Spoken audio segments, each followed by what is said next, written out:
저는 목사가 되기 전까지는 음악 선생을 했었습니다. 플룻이라는 악기를 전공했고, 또 그것을 여러 곳에 가서 연주를 해왔고, 그것으로 생업을 삼아 왔습니다.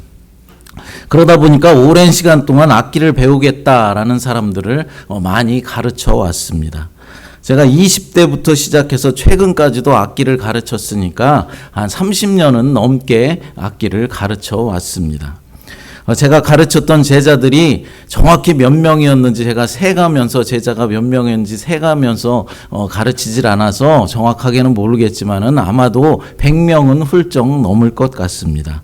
개인 레슨도 많이 했지만은 그룹 레슨도 많이 했고, 그리고 학교 같은 데 가서 단체 레슨도 많이 했었기 때문입니다. 그런데 그 많은 제자 중에 지금까지도 저와 연락이 되는 그런 제자는 몇 명 되지 않는다라는 것이죠. 그나마도 정기적으로 연락을 하는 것이 아니라 제가 연락을 해야만, 어쩌다 무슨 부탁을 하거나 이럴 때만 연락이 된다라는 것이죠. 그럼 왜 그 많은 제자들이 있었지만은 지금까지 연락이 되는 제자가 별로 없는 것일까요? 여러 가지 이유들이 있겠지만 그 이유 중에 가장 중요한 이유 한 가지는 악기를 배운 사람들이 저를 진짜 스승으로 생각하지 않았기 때문일 것입니다. 그냥 잠시 스쳐 지나가는 사람이다 라고 생각했던 것이죠. 물론 제가 그들에게 기억에 남을 만큼 악기를 잘 가르쳐 주지 못했고, 아무런 도움도 주지 못했고, 영감도 주지 못했기 때문일 것입니다. 또 제가 이미 음악계를 떠나서 이제 저는 목사가 되었기 때문일 수도 있고, 또 한국 땅에서 떠나왔기 때문일 것입니다. 하지만 그렇다고 하더라도 제게 악기를 배운 그 수많은 제자들이 저를 정말로 스승으로 생각하고 또 본받을 만하다라고 여겼다면 지금까지도 정기적으로 아마 연락을 해왔을 것입니다. 그래서 사실 그들을 제자다라고 말하기도 어려운 것이죠. 여러분, 진짜 제자라면은 스승의 뒤를 따라야 하는 것입니다. 저를 진짜 스승으로 생각했다면 존경의 마음을 가지고 지금까지도 연락이 되고 안부 전화라도 취해야 맞다라는 것이죠. 여러분, 오늘날 예수님을 믿는다라고 하는 사람들은 참으로 많이 있습니다. 하지만 예수님의 발자취를 따르는 진짜 예수 그리스도의 제자는 별로 없다라는 것이죠. 이 시간 나는 정말로 예수님을 믿고 예수님을 본받기를 원하며 예수님을 따르는 진짜 제자인가 생각해보는 그런 시간이 되었으면 좋겠습니다. 여러분, 제자는 주님의 뒤를 따르는 사람입니다. 주님이 제자들의 발을 씻겨주면서까지 제자들에게 사랑을 보여주신 이유가 무엇이겠습니까? 그것은 예수님의 사랑을 깨달아야만 제자로서의 삶을 살아갈 수 있기 때문입니다. 하나님 아버지의 사랑을 받았고 또 그분을 사랑했기에 예수님도 죽기까지 아버지 하나님의 뜻을 따를 수가 있었던 것이죠.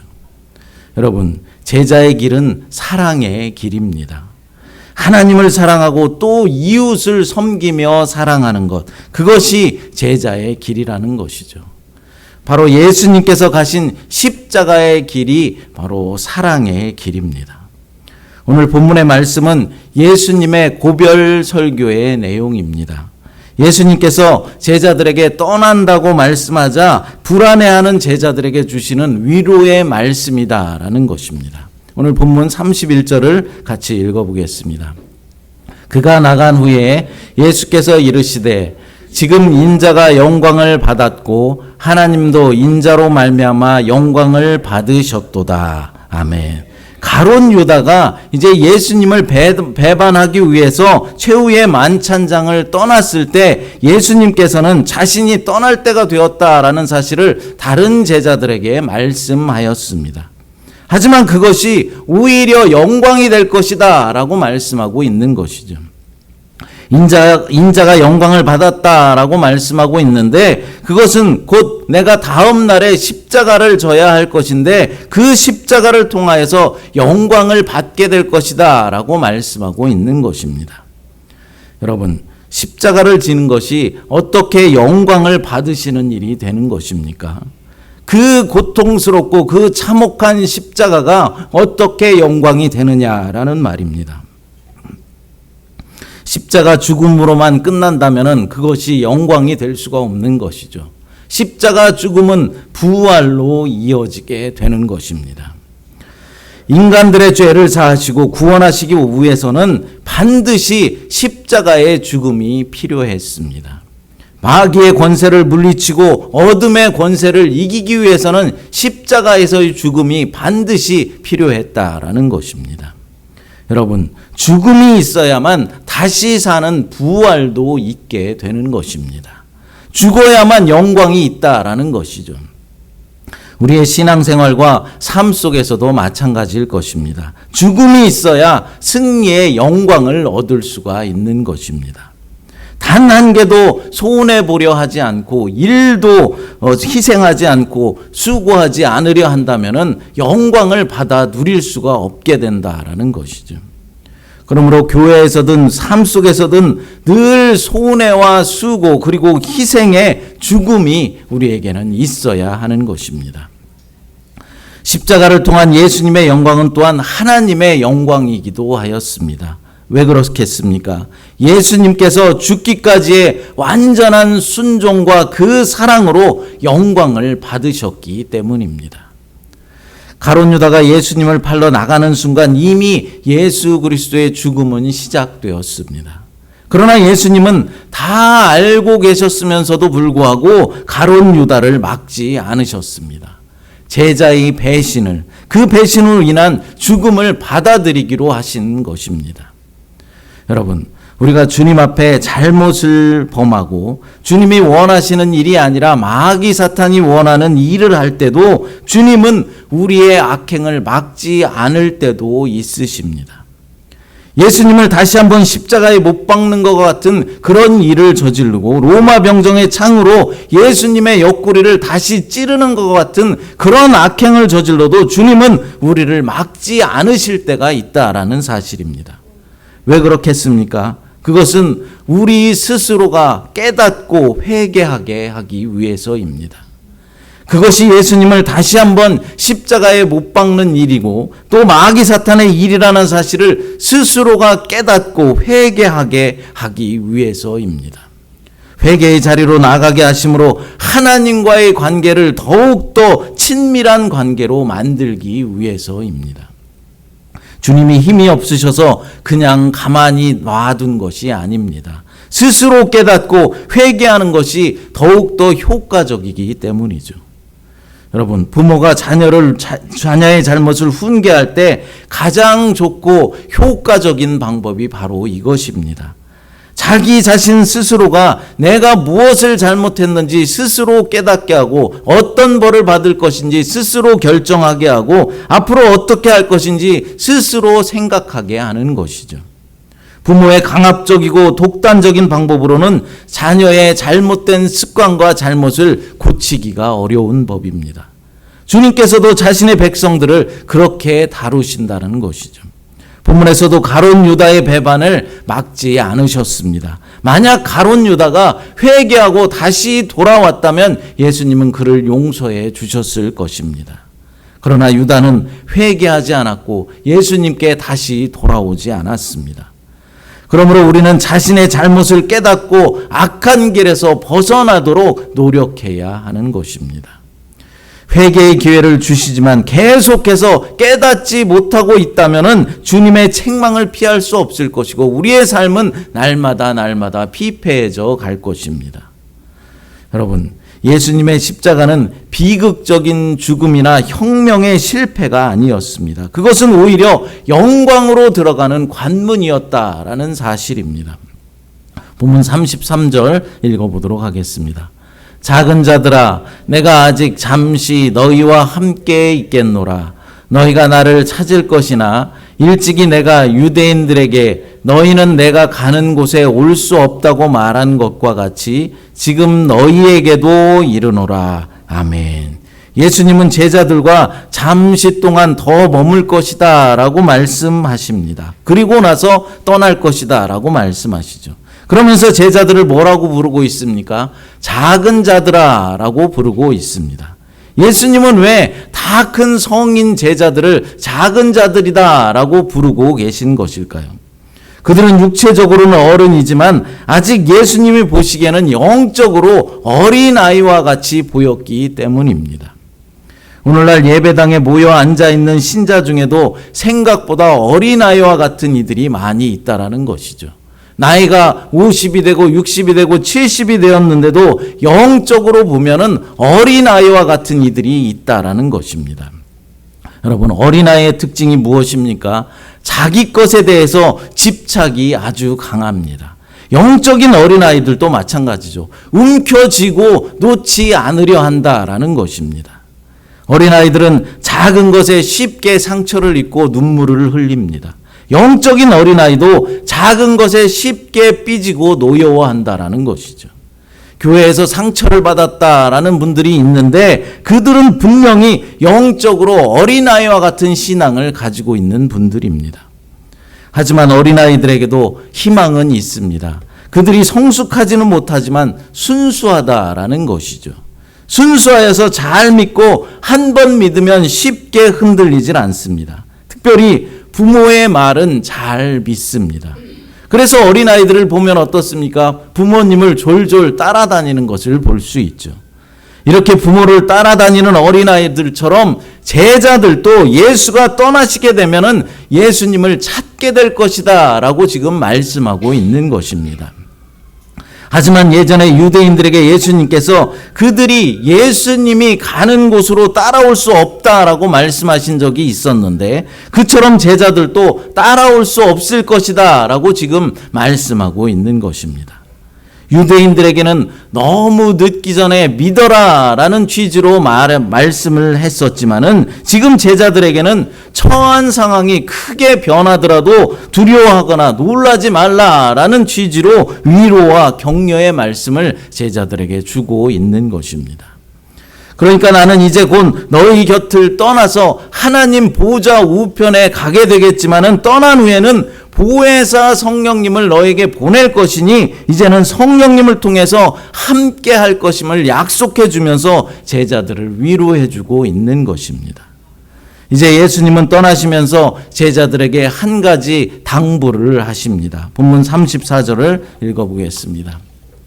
새 계명을 너에게 주노니 서로 사랑하라. 내가 너희를 사랑한 것 같이 너희도 사랑하라. 아멘.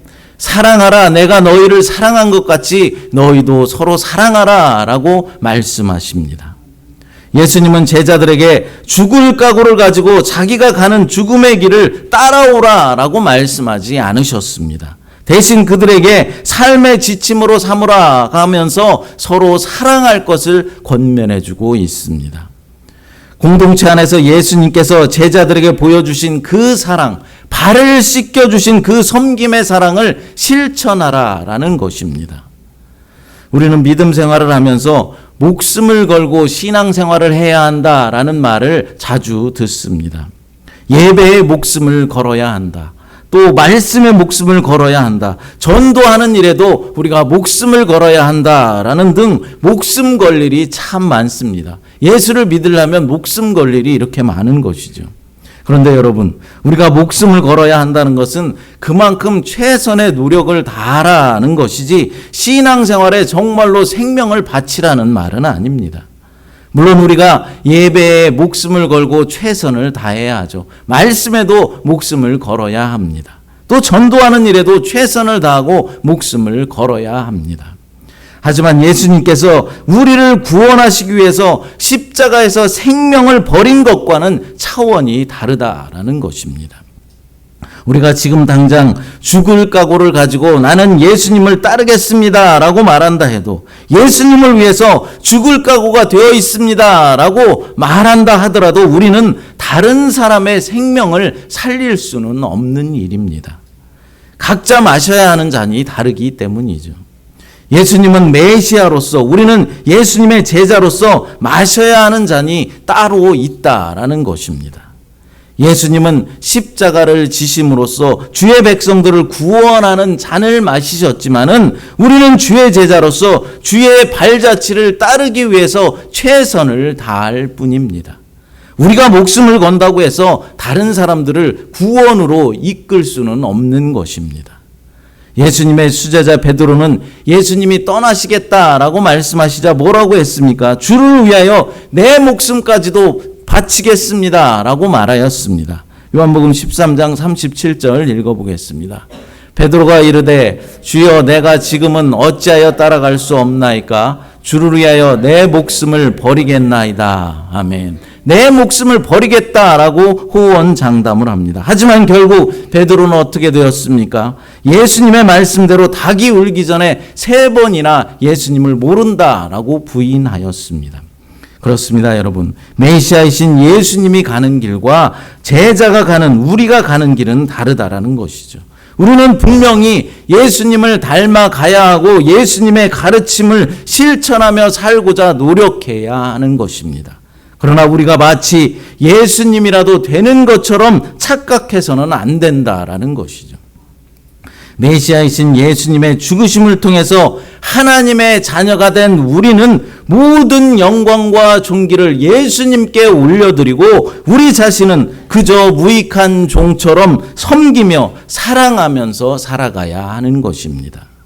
본문 35절 말씀 읽어보겠습니다.